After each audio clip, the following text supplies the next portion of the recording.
in the freezer, oven, wherever you want to go. It should be out of the freezer. Good tip there. Thawing it out, ready for Tuesday. Well, I love Christmas because small talk is easy.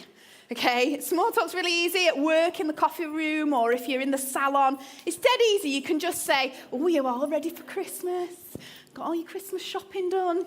And those of you who know me know that I am a control freak. And I am super, super organised. I will write assignments 3 or 4 months before they're due in. I will get all my Christmas shopping done in October. I can't stand stress. I get really stressed out, so I have to be organised. And therefore, I'm like super, super crazy about being organised for Christmas. And I used my small talk thing at work last week. I was just in the coffee room and I was like, oh, so you're ready for Christmas? And my friend just said, oh, no, I haven't done a thing. I haven't even got one present. And I freaked out. I was like, oh, my God, what are you going to do? You've only got a week. So you've not got a thing? She's like, no, I haven't even got the Christmas tree up yet. I was like, oh, my gosh. And I found myself thinking about it later on. And I went back and found her and I was like, I've been thinking, if you want me to have your children whilst you do your Christmas shopping, I will. She's like, chill out, Janine, it's fine, I'll sort it, don't panic. But I just love Christmas and I am super organised.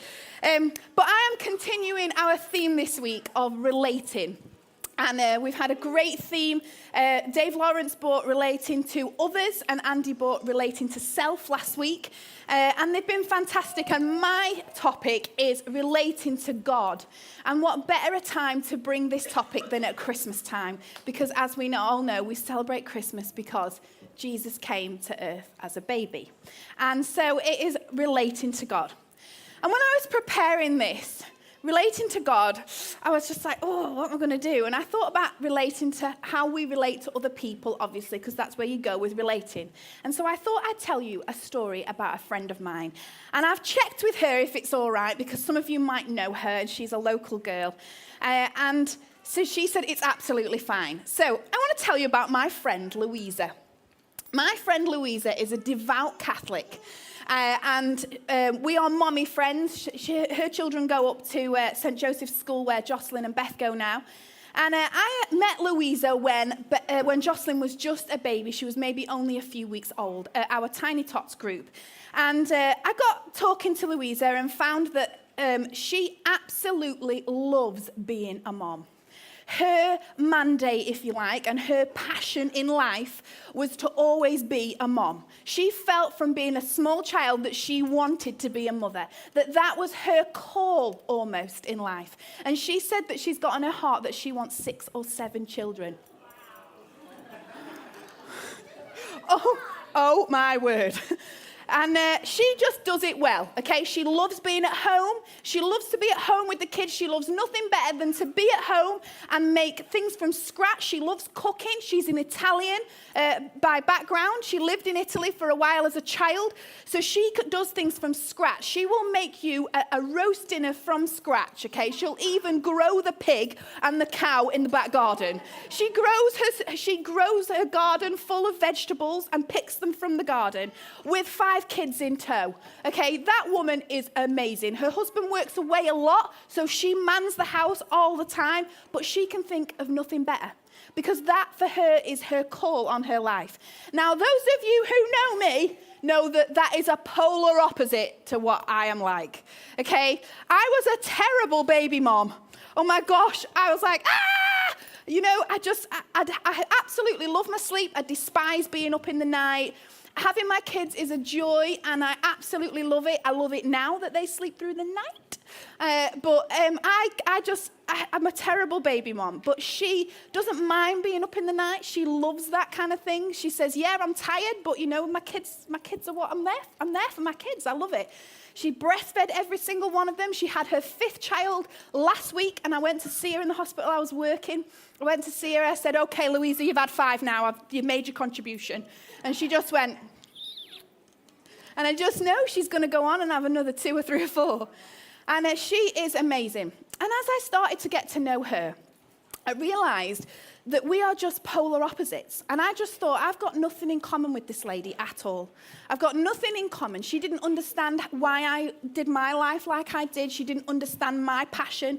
My passion, for those of you who know me, is mission and, serving the poor and I like to work. I like to go out to work, and being at home with the kids drives me crazy. I don't particularly like being alone.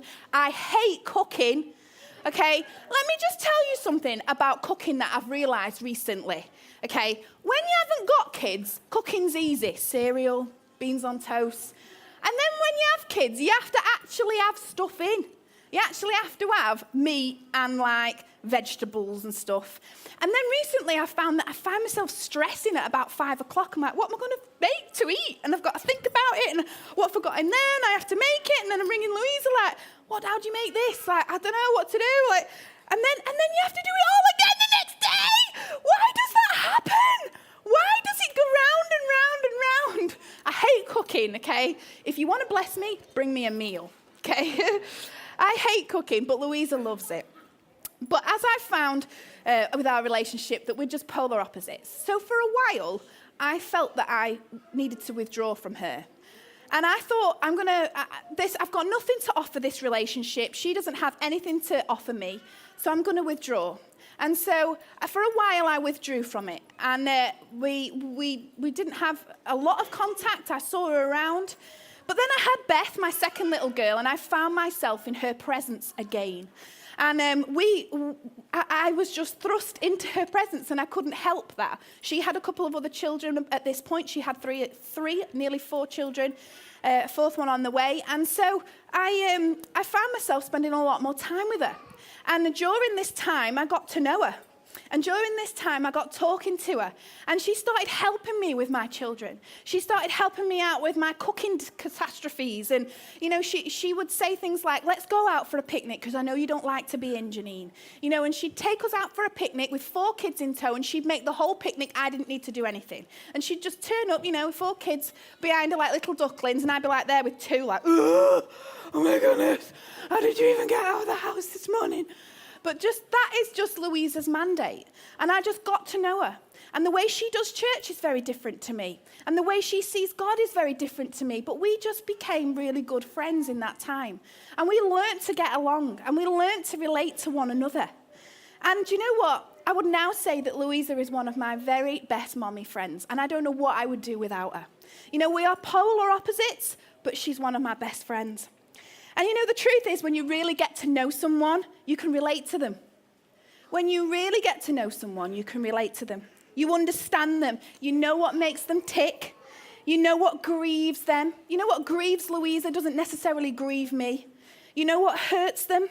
You know what makes them happy. And you begin to understand how they think. You understand what their thinking pattern might be. And when you relate to them, you learn how to talk to them as well. You learn how to ask for things. So I've learned that when I ask Louisa for something, I've learned how to ask for it in my kind of language so that she understands, in her kind of language so that she understands. So a lot of the time I'm like, Louisa, I just wondered if you'd think about taking the kids to school for me tomorrow, because, I've been at work on a night shift and I'm getting ready to do this. I'm getting ready to go away. And that I really struggle with that kind of thing, and I know you love it. And she's like, yeah, sure, don't worry about it. And, I've learned to understand how to talk to her. You learn how to speak their language, and with some relationships, this can take years. Even with parents, I've found as well, it can take years. So to relate to God then would mean that you would have to get to know him. But you know what? I'm going to turn this on its head this morning, because when I was preparing this, I felt like God actually spoke to me and said, actually, to relate to him, the iPad's gone weird. I can't read my preach. I have to remember it. I felt like God said to me that you actually, hang on, let me start again. I felt like he said that we're going to turn it on its head today, because I felt like he said that in order to relate to me, you need to understand my heart for you. You need to understand my heart to relate to you as a person. Oh, it's working. Yes. And his heart to relate to us. And man, when you do that, you will find pure freedom and you'll feel truly loved. Truly, truly loved. And the way to do this is to look at the life of Jesus. And what better a time than Christmas time to look at the life of Jesus. And, Jesus crossed a huge cultural barrier when he came to earth. A huge barrier. A huge cultural barrier. And he had a huge mandate on his life. A huge calling. And you could call it a burden, and I'm sure that I would feel that it was a burden if I knew that I was destined to die for the sins of the world. And God knew this. Jesus knew this. He knew that he had that mandate on his life.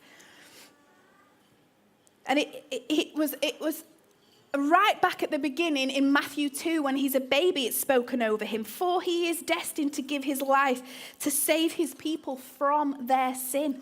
As a baby, could you imagine that? What a burden to carry as a person throughout your life, that you are destined to die for the sins of the world.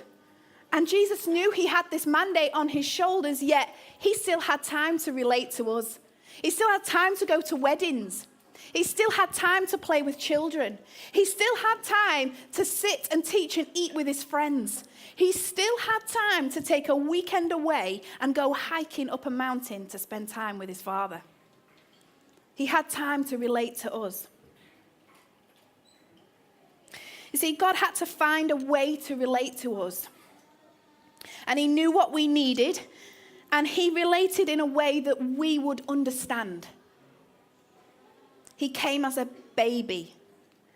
He came as a baby and he stepped into our world. He stepped into our world of crazy, our world of crazy stresses and strains, our world of poverty. Because actually, when you think about God, you think about him in like a palacey kind of realm, that's so wonderful. And he could have chosen to come and be born into a royal family. He could have chosen to be the next Will and Kate. He could have chosen to be born into a well-to-do family, but he didn't. He came into a family that wasn't necessarily well off. He came into our world of crazy. He came into our world of poverty. He came into our world of family, our world of friends, and our world of customs, because we've all got customs, and Jesus abided to that. Recently, Jocelyn goes to Girls' Brigade, and she had her Girls' Brigade nativity play, and I went to watch it, and it was one of these live nativity plays where they don't practice for it. We went on a coach, and we went up to Totley Hall Farm, and it was a live nativity play where all the children turn up, and they get a costume, and then there's actual animals. And we turn up, and I wasn't quite sure what to expect, but when I turned up, it was in the actual cowshed.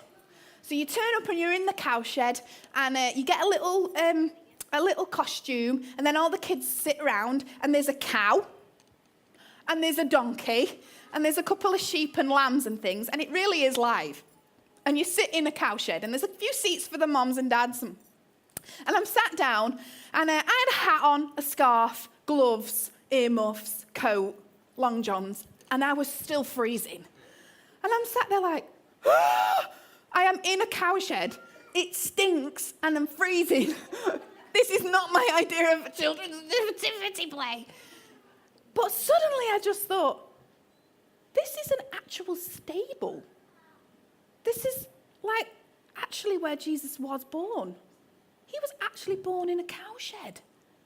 And the farmer acts out the play and gets the kids involved, and then brings the donkey in, and Mary has to sit on the donkey, and so-and-so, and they are, have I really only got 5 minutes? And he brings them all in, and they have a little go and everything, and there's straw, and there's a little feeding trough, and the farmer says, okay, ladies and gentlemen, before we start, I just wanted to remind you that these animals are obviously real. Oh, yeah. And the hay is actually cultivated from the farm, and it's real, and the children are going to be touching them.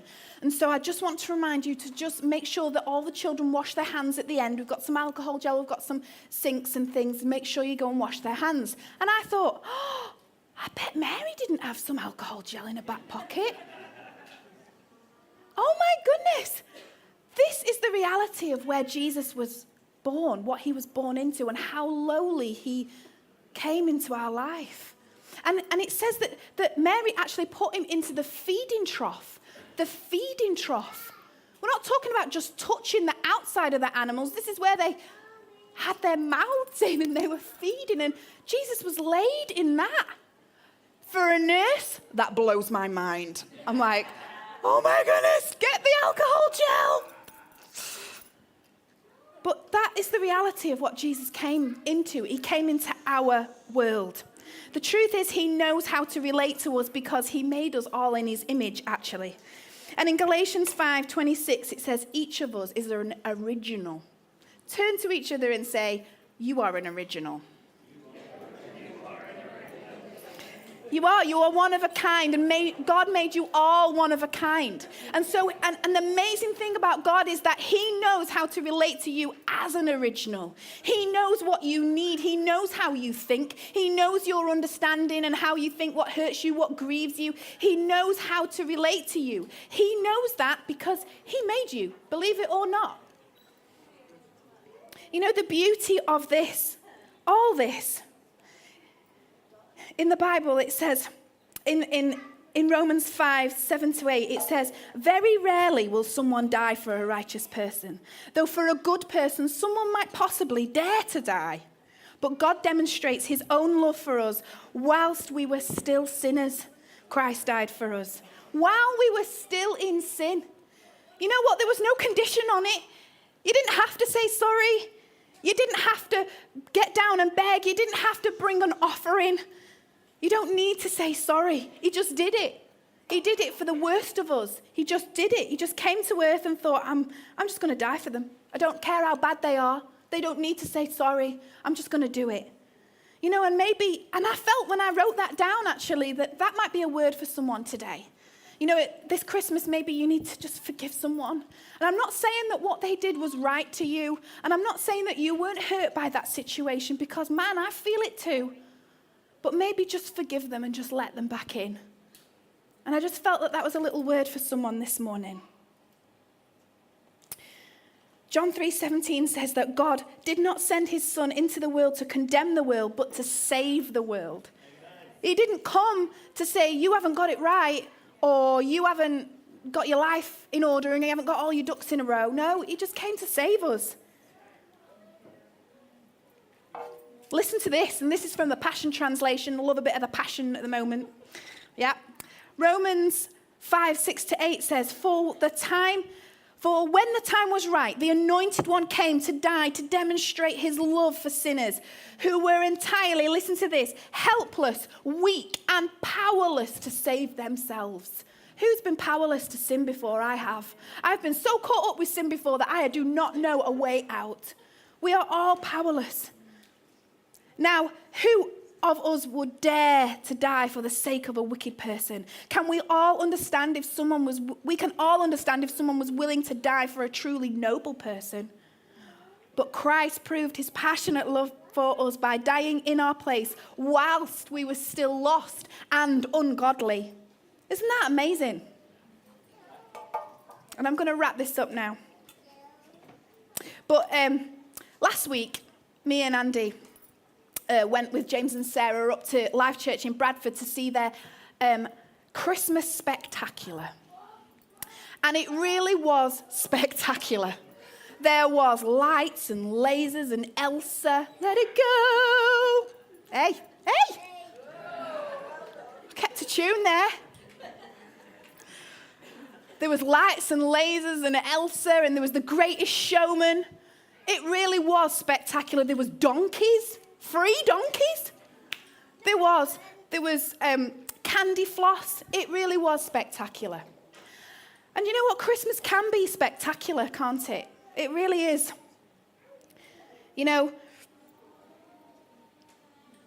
we get parties and presents and carol services, lights and decorations, trees, time off work, if you get time off work, pantos, shows. But for a lot of people, Christmas can be an isolating time. You know, there's so many people alone at Christmas. There's so many people who don't have a family full of 15 people coming round on Christmas Day. There's so many people who feel isolated, who have been hurt and you know, or just grown old and their families have gone. And, you know, so many people feel isolated, and you only need to look on social media to see that. You know, even if you've got a big family, you can still feel alone. You can still feel isolated. You know, it can feel daunting as well. You know, it may be that you're daunted by the fact that you haven't got all that money to spend on Christmas. All the money that you have to spend on it, all the food, all the presents. Your child wants a £60 present that you know they're only going to play with for the next month, and then it's going to end up in the bin. And then you dread the bill coming in January. It can be a daunting time.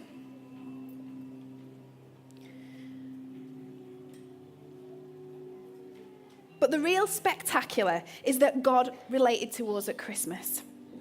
You know, God gave everything to us so in the hope that we would relate back to him, so that we could come and relate with him. And he gave us the best present of all, a gift, and that was his one and only son, that we would be free. And that is what Christmas is about. You know, John 3:16 says, and I know you're all thinking that verse is, why has that not come out yet? But it says, for this is how much God loved the world, that he gave his one and only son as a gift. And as we get a gift at Christmas under a tree, you actually have to go and open that gift in order for you to benefit from it, in order for you to play with it, in order for you to enjoy it. And that is what we have to do, because we have free will. And that's the amazing thing about God. He gave us free will. You have to go and open that present and open it in order for you to benefit from it. And that is God's gift to us, that you would go and have a relationship with the Father, that you would go and accept Jesus as the Son of God and open that gift. Louisa was a gift to me, and I didn't see that. But I had to go and choose to use her. And that sounds awful, but I mean it in the best way. I had to choose to take her friendship. I had to choose to input into that friendship. Just like God is a gift to us, you have to choose to have that relationship. And I just wanted to read this to you before I finish. And it's just a little excerpt from a devotional that I read this week. And I was like, in floods of tears, and I've been saved for 18 years, but I wanted to get down and recommit my life, but maybe it won't do that, but I'm just going to read it to you anyway.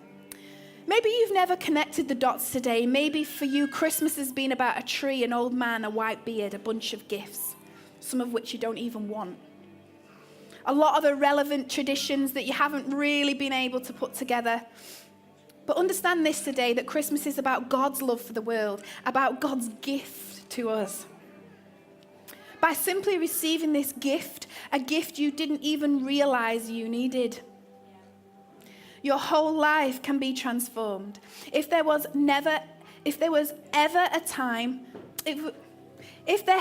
never been a time when you have personally committed your life to Christ, what in the world are you waiting for? This is your moment, don't delay. It doesn't matter what your age is, it doesn't matter how shameful your past is. Jesus doesn't care about what your track record's been. He doesn't care if you've been to church all your life. He doesn't care whether you know a lot of religious things or you can even quote Bible verses at me. If you've never believed in Jesus, you're not going to heaven. Jesus is the way. He is the truth. He is the life. Without the way, there isn't any going, and without the truth, there isn't any knowing. Without the life, there isn't any living. Come on, join the family. We're a family here. God has given you the gift that you need, and you can receive it today. If you don't know Jesus today, I really want to encourage you, don't delay. It might only be one day before Christmas, but what better a time? Just give him a chance. It's the best gift that you'll ever have. You know, if you're feeling the burden this Christmas, Jesus says, come to me. My burden is light and my yoke is easy. Let's pray. Lord, I thank you for your gift this Christmas. I thank you that you came to this earth to die for us. And that what a joy that we can be free because of your cross. What a wonderful thing you did for us. And I just pray for anyone in this room right now who hasn't committed their life to you. I just pray that this would be their moment. That little heartbeat, that little tap that they're feeling on their heart right now, God, would just blossom into something more, that they would just say, okay, I'll give my life to you. And so, Lord, I just pray right now for anyone in this room. I pray that they would just let go. Just like Elsa says, let it go. So if you're not a Christian in this room today, and you're feeling that little tap on your heart, and you're saying, okay, I want to become a Christian. I just want to encourage you, with every eye closed in the room, if you would just raise your hand, and we can pray for you this morning. And that would just be a little indicator that you've made. I'm not asking you to come forward. I'm not asking you to make a spectacle. Just to raise your hand and then slip it back down. And that's all you need to do. Is there anyone today? Thank you. Father, I just pray right now